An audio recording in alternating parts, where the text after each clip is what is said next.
Hi, I'm Alan and this is Prayers to the Dice Gods, and today it's all about the Necrons. Prayers to the dice gods.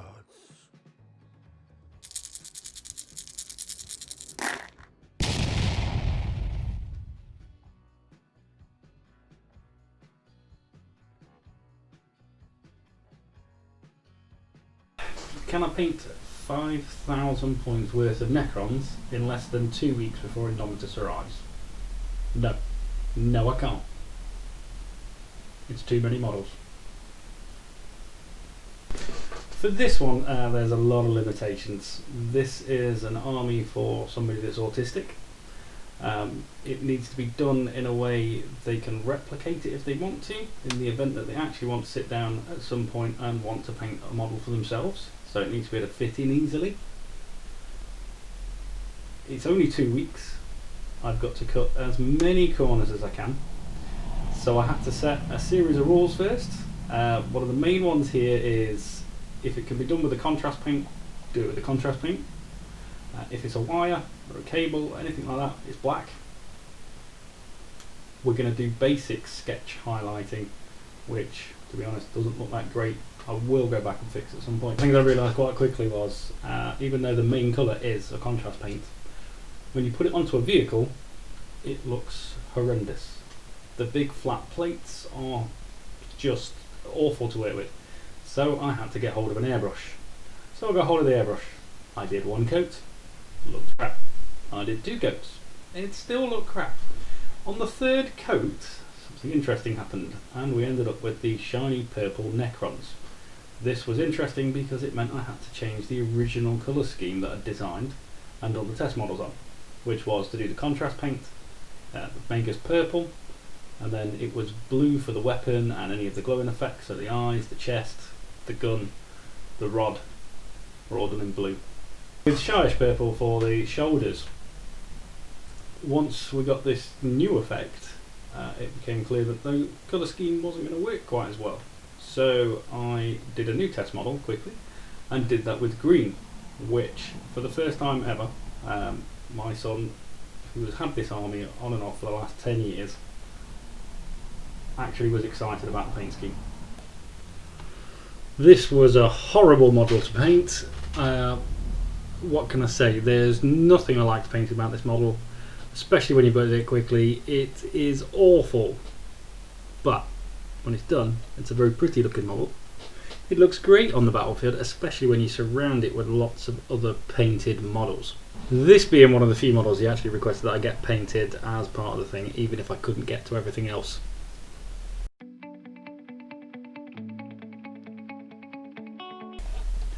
He's absolutely obsessed with the Scarab Swarms, and these are actually one of his favourite models now they're finished. They are so pink, purpley colour, they shine, he loves them. He wants me to get all the rest of them done up exactly the same for him at some point, but there's enough there for him to test them out, make sure that they still work for him in the new edition of 40k.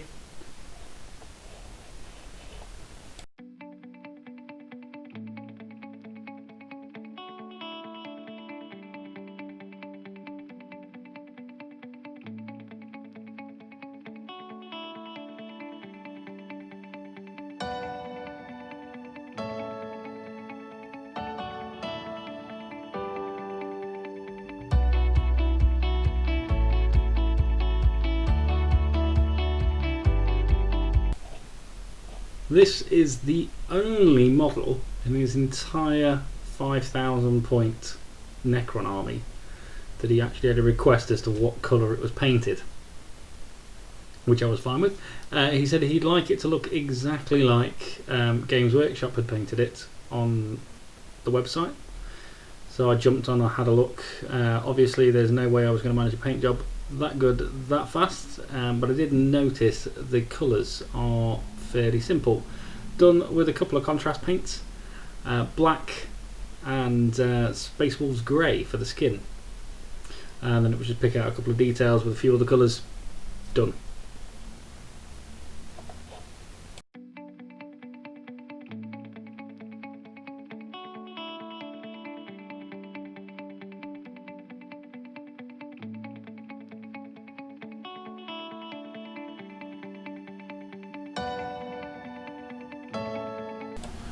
The reason this challenge ended up coming around is because he saw a post on Facebook saying that your opponent gets 10 victory points for having a fully painted army, which of course made him panic, because he does like to play other people, and we do make regular trips to Warhammer World, well we did when it was open, to play against other people. So this gave him a bit of a panic attack, and so as a solution I came up with the idea that I will attempt to get the entire army painted before the new box set comes out, because he wanted to go halves on the box set and take the Necrons out, giving him, I think it works out at just over 6,000 points worth of models, which is great fun, especially if you're the one that's got to paint them all. Now that is I don't know how true this is. I've not looked through the books and everything properly yet as to whether or not this is actually a rule or is this just something for tournaments, but it's enough to give somebody who's autistic a panic attack. You know, he likes to play, he likes to build the models, he doesn't like to paint them. Like I said, he's had this army for around 10 years and still he's never finished a model. So I'm very happy that he's excited about the paint scheme on these. This will give him a great deal of enjoyment, especially as I get through the rest of the models, which of course I'm not going to be doing as part of the challenge. So they're going to take a bit longer. I'll spend a little bit more time on some of them because they're nicer models.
He now has a fully painted 2,000 point army. They're all battle ready. None of them are done to the highest of qualities, but when you put them all on the board together, they get the cheerleader effect and they look fairly good. Join me next week where I will be painting something other than a Necron. After 2 weeks of painting them, I honestly want to paint anything else. Are you serious? Okay, join me next week as I spend a third week painting Necrons, the new ones out of the Indomitus box.